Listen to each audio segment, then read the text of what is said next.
Another Legend. Une nouvelle légende encore qui nous a quittés. Une nouvelle légende encore qui nous a dit bye bye.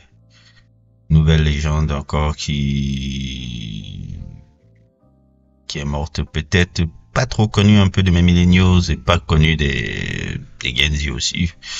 Roy Ayers qui était un incroyable, fabuleux artiste, on va dire jazz, soul et tout, que notamment j'avais découvert à l'époque où je m'intéressais beaucoup à la Black Exploitation. Il avait fait un peu la bande son de ce qui arrive là devant vous, la Coffees de Color, qui était la bande son du film Coffees de Color avec Femme Grillée. C'était à l'époque où je m'intéressais un peu à la Black Exploitation. Bon, maintenant, parler de Black Exploitation, c'est un peu maintenant à la mode d'en parler maintenant et tout.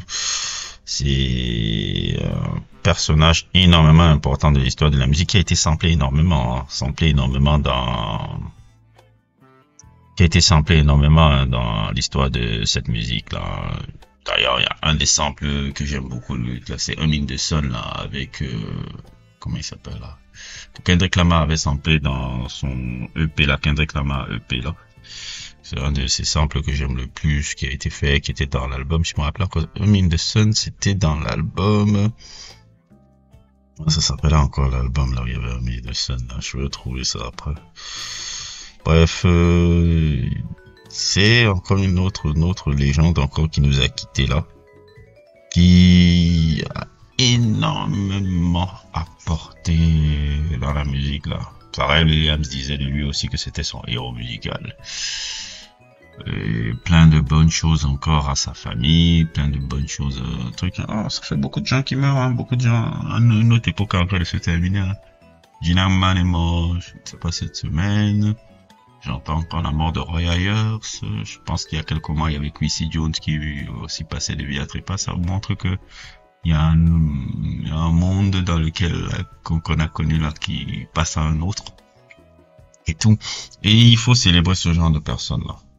Je sais que pour les amis millennials, dès que vous voyez ce genre de gars, vous dites oh c'est qui, c'est quoi, non, mais célébrez des gars comme ça. La musique, la grande musique américaine,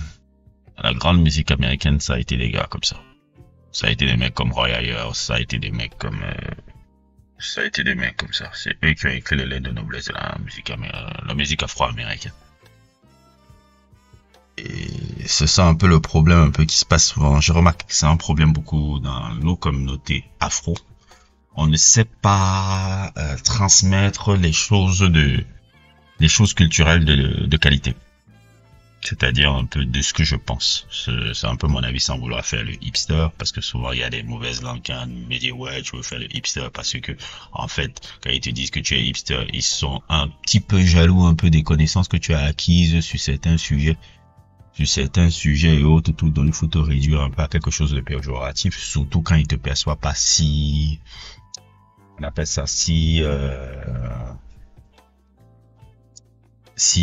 dirais pas éloquent, mais si prestigieux. Voilà, c'est souvent des gens qu'on perçoit pas les trucs là, parce que si j'avais le physique d'Aaron Pierre, je dirais oh ouais, c'est incroyable ce que tu nous dis là, parce que Aaron Pierre, quand je regarde Aaron Pierre c'est quelqu'un qui est sophistiqué un peu dans ses goûts, ça se voit dans ce qu'il aime et autres et tout. Mais maintenant, quand il a le physique qu'il a là, on tourne ça en une sorte de magie, une magie noire.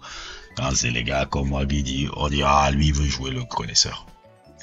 Le physique, il joue beaucoup sur comment les gens vont te juger dans la vie. Beaucoup. Ça, c'est quelque chose que je ne croyais pas avant. Mais à un moment donné, j'ai eu certaines expériences qui m'ont montré ça. Bref. Allez écouter la discographie derrière. Allez écouter qui était ce mec là. Je peux pas trop vous en parler en profondeur, mais il fait partie des GOAT.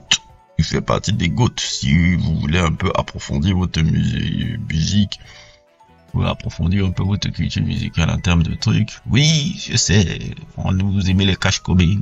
Oui, je sais. Vous aimez vos trucs là, mais ça c'est un peu mieux. Parce que c'est pas pour rien qu'on est sample comme ça. Parce que ceux qu'ils ont créés sont intemporels. Bref. N'hésitez pas à liker. N'hésitez pas à vous abonner. Et à plus pour d'autres aventures.